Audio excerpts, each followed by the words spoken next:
தொடர்ந்து பல பதிவுகள்ல உடல்ல இருக்கக்கூடிய பிரச்சனைகளுக்கு ரொம்ப எளிமையான சித்தர்கள் சொன்ன வழிமுறைகளை பத்தி நம்ம பார்த்துட்டு வரோம். இந்த பதிவுல நம்ம என்ன பார்க்க போறோம் அப்படின்னா, நிறைய பேருக்கு இருக்கிற பிரச்சனை கவுட்டா அப்படின்னு பயப்படுவாங்க. ஏன்னா வந்தவங்கள கேட்டா கரெக்டா சொல்லுவாங்க நடக்க முடியாது. முக்கியமா பார்த்தீங்கன்னா, நம்ம பாதம் கீழ வச்சு நடக்கும்போது, கால் ஒரு பாதம் வச்சுட்டு நீங்க அந்த அடிய எடுக்கும்போது, முன்பக்கம் கால் வழியா எடுத்து திரும்ப அடுத்த அடி வைக்கவே முடியாதுங்க. யூரிக் ஆசிட் லெவல் அதிகமா இருக்கிறவங்களுக்கு பார்த்தோம்னா, கால் கட்டை விரல் இருக்கு பார்த்தீங்களா?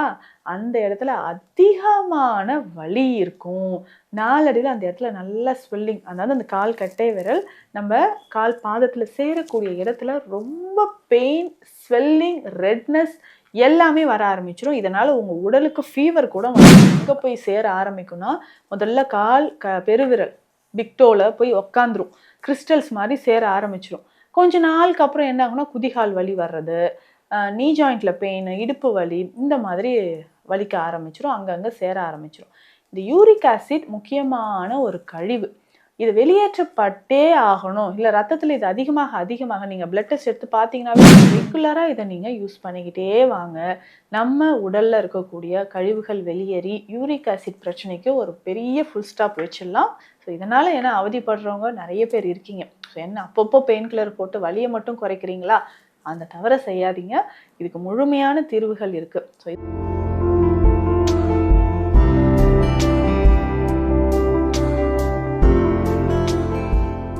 வணக்கம், நான் டாக்டர் நித்யா, சித்தா ஃபிசிஷியன்.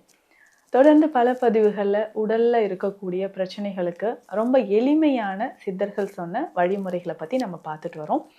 இந்த பதிவில் நம்ம என்ன பார்க்க போகிறோம் அப்படின்னா, நிறைய பேருக்கு இருக்கிற பிரச்சனை தாங்க.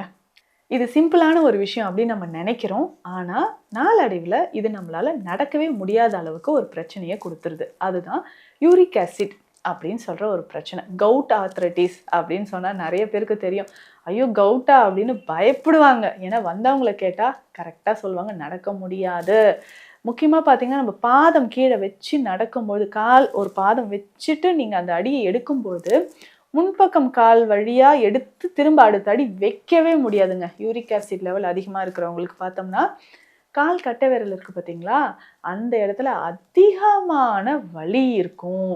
நாளடைவில அந்த இடத்துல நல்லா ஸ்வெல்லிங், அதாவது அந்த கால் கட்டை விரல் நம்ம கால் பாதத்துல சேரக்கூடிய இடத்துல ரொம்ப பெயின், ஸ்வெல்லிங், ரெட்னஸ் எல்லாமே வர ஆரம்பிச்சிடும். இதனால உங்க உடலுக்கு ஃபீவர் கூட வந்துரும்னு சொல்லலாம். இந்த யூரிக் ஆசிட் லெவல் ஏன் அதிகமாகுது அப்படின்னு சொல்லும்போது, இதுவும் நம்ம பாடியிலிருந்து வெளியேற்றப்படக்கூடிய ஒரு வகையான கழிவு.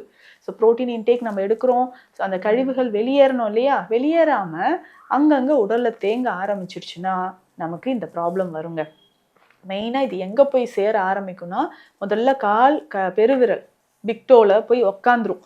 கிறிஸ்டல்ஸ் மாதிரி சேர ஆரம்பிச்சிரும். கொஞ்ச நாளுக்கு அப்புறம் என்ன ஆகும்னா, குதிகால் வலி வர்றது, நீ ஜாயிண்ட்ல பெயின், இடுப்பு வலி இந்த மாதிரி வலிக்க ஆரம்பிச்சிரும். அங்கங்கே சேர ஆரம்பிச்சிரும். இந்த யூரிக் ஆசிட் முக்கியமான ஒரு கழிவு. இது வெளியேற்றப்பட்டே ஆகணும். இல்லை ரத்தத்தில் இது அதிகமாக நீங்கள் பிளட் டெஸ்ட் எடுத்து பார்த்தீங்கன்னாவே உங்களுக்கு தெரிஞ்சிடும். அப்போ அதிகமாக கால் கட்டை விரல் நம்மளால் நடக்கவே முடியாது. செப்பல் போட முடியாது. இப்போ சாக்ஸ் போடும்போதே நமக்கு அதிகமான வலி தெரிய ஆரம்பிக்கும். இப்போ ட்ரெஸ் நீங்கள் போடுறீங்கன்னு வச்சுக்கோங்களேன். இப்போ கால் பாதத்தில் உங்களுக்கு ட்ரெஸ் படும்போதும் அதிகமான வலியை உணர்வீங்க. ஸோ அந்த வலி இருக்கிறவங்களுக்கு பார்த்தீங்கன்னா தாங்கவே முடியாதுங்க. யூரிக் ஆசிட் லெவலை எப்படி சரி செய்யலாம், யாருக்கெல்லாம் இந்த யூரிக் ஆசிட் லெவல் அதிகமாகுது அப்படின்னு பார்க்கலாம். இப்போது காலில் நமக்கு வலி இருக்குன்னா, அந்த யூரிக் ஆசிட் லெவல் அதிகம் ஆகுதுன்னா, நான் சொன்ன மாதிரி புரோட்டீன். அப்போ புரோட்டீன் டயட், முக்கியமாக இந்த அசைவ உணவுகள் சாப்பிட்றீங்க இல்லையா, அவங்களுக்கு அதிகமாக இந்த யூரிக் ஆசிட் லெவல் வர்றதுக்கு வாய்ப்பு இருக்குங்க. சிலரெல்லாம் நான் இருக்கிற இடத்த விட்டு இப்போது ஜாபுக்காக இந்த இடத்துக்கு போயிட்டேன். நமக்கு இந்த ஜாபுக்காக போன இடத்துல நான்வெஜ் அதிகமாக சாப்பிட்ற மாதிரி ஆயிடுச்சு.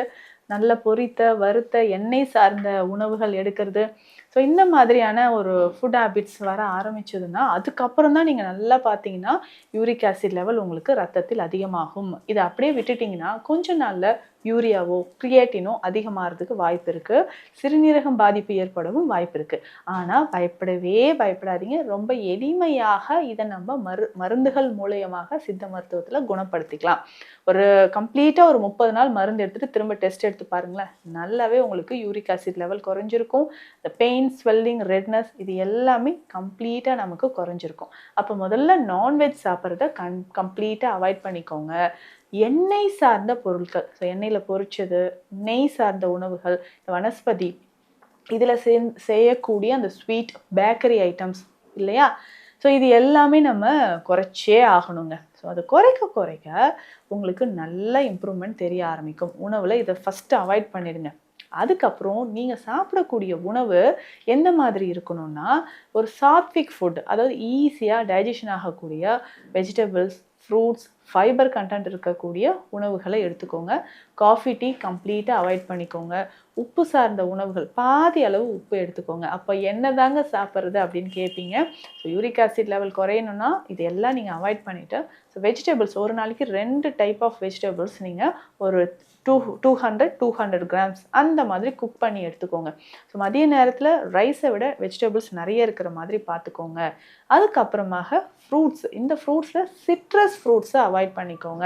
ஸோ கொய்யா ரொம்ப முக்கியம், பப்பாளி, நாவல் பழம், அத்திப்பழம், வாழை, சின்ன சைஸில் இருக்கக்கூடிய வாழை, இது எல்லாமே நம்ம பயன்படுத்திக்கலாம். யூரிக் ஆசிட் லெவல் உங்களுக்கு நல்லாவே குறைய ஆரம்பிச்சிடும். ஸோ இதை தாண்டி இன்னும் ரெகுலராக நம்ம ஃபாலோ பண்ண வேண்டிய விஷயம் அப்படின்னா, தினமும் காலையில் முடிஞ்ச அளவுக்கு கொஞ்சமாக பார்லி கஞ்சி எடுத்துக்கோங்க.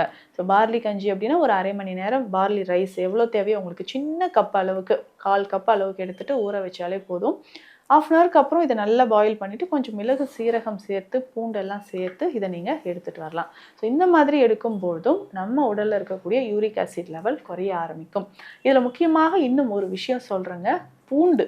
இந்த பூண்டை நீங்கள் என்ன பண்ணலாம் அப்படின்னு கேட்டிங்கன்னா, ஒரு 5-6 பல் பூண்டு எடுத்துக்கோங்க. ஸோ இந்த பூண்டு எடுத்துகிட்டு தண்ணீரில் இந்த பூண்டை போட்டு இதனோட கொஞ்சமாக ஒரு 1/4 டீஸ்பூன் அளவுக்கு மஞ்சள் பொடி போட்டுக்கோங்க. 1/4 டீஸ்பூன் அளவுக்கு சீரகம் போட்டுக்கோங்க. இந்த பூண்டு நல்லா பாயில் ஆகட்டும். நல்லா வெந்த பிறகு இதை நல்லா மசிச்சுக்கோங்க. சின்ன உருண்டை மாதிரி வரும் இல்லைங்களா? ஸோ இதை போட்டு நம்ம குடிச்சிட்டு கொஞ்சம் வெந்நீரும் குடிச்சிடணும். இந்த மாதிரி தினம்தோறும் நீங்கள் செஞ்சுக்கிட்டே வாங்களேன். எந்த டைமில் வேணாலும் இந்த பூண்டை பயன்படுத்தலாம். ஸோ இந்த மாதிரி செய்யும்போதும் நமக்கு யூரிக் ஆசிட் லெவல் நல்லா குறைய ஆரம்பிச்சிடும். அதே மாதிரி இஞ்சி ஒற்றடம் மறக்காமல் கொடுங்க. காலில் வீக்கம் இருக்குது அப்படின்னு சொல்லக்கூடிய இடத்துல இஞ்சி ஒற்றடம் நம்ம பயன்படுத்தலாம். இஞ்சி ஒற்றடம் ரொம்ப சிம்பிள் தான். நீங்கள் என்ன பண்ணலான்னா, இஞ்சி பேஸ்ட் மாதிரி அரைச்சி வலி இருக்கக்கூடிய இடத்துல லைட்டாக அப்ளை பண்ணிடுங்க. இஞ்சி இல்லைனாலும் சுக்கு பொடி இருந்துச்சுன்னா வெந்நீர் விட்டு கலந்து அந்த பேஸ்ட்டை கால் வீக்கம் இருக்கக்கூடிய இடத்துல அப்ளை பண்ணிவிட்டு அதுக்கப்புறம் வெந்நீர் ஒற்றடம் கொடுக்கலாம். இல்லை இஞ்சியை பேஸ்ட் மாதிரி அப்ளை பண்ணிவிட்டு ஒரு 10 நிமிடங்கள் கழித்து வெந்நீர் ஒற்றடம் நம்ம கொடுக்கலாம். ஸோ இந்த மாதிரி செய்யும்போதும் அப்போதைக்கு உங்களுக்கு வலி நல்லாவே குறைய ஆரம்பிக்குங்க. இதை தாண்டி இன்னும் சித்த மருத்துவத்தில் நிறைய மருந்துகள் இருக்குது. ஸோ இதில் பேசிக்காக நம்ம பார்க்கக்கூடியது மாவிலங்கப்பட்டை குடிநீர். இந்த மாவிலங்கப்பட்டை குடிநீரை நம்ம எடுத்துக்க வலி நமக்கு நல்லா குறைய ஆரம்பிக்கும். யூரிக் ஆசிட் லெவல் நமக்கு நல்லாவே குறைய ஆரம்பிச்சிடும். ஸோ ரெகுலராக இதை நீங்கள் யூஸ் பண்ணிக்கிட்டே வாங்க. நம்ம உடலில் இருக்கக்கூடிய கழிவுகள் வெளியேறி யூரிக் ஆசிட் பிரச்சனைக்கு ஒரு பெரிய ஃபுல் ஸ்டாப் வச்சிடலாம். ஸோ இதனால் ஏன்னா அவதிப்படுறவங்க நிறைய பேர் இருக்கீங்க. ஸோ என்ன அப்பப்போ பெயின் கில்லர் போட்டு வலியை மட்டும் குறைக்கிறீங்களா? அந்த தவறை செய்யாதீங்க. இதுக்கு முழுமையான தீர்வுகள் இருக்குது. ஸோ இது தொடர்பான மருத்துவ ஆலோசனைகளுக்கு ஸ்க்ரீனில் இருக்கிற நம்பருக்கு கால் பண்ணுங்கள். நன்றி.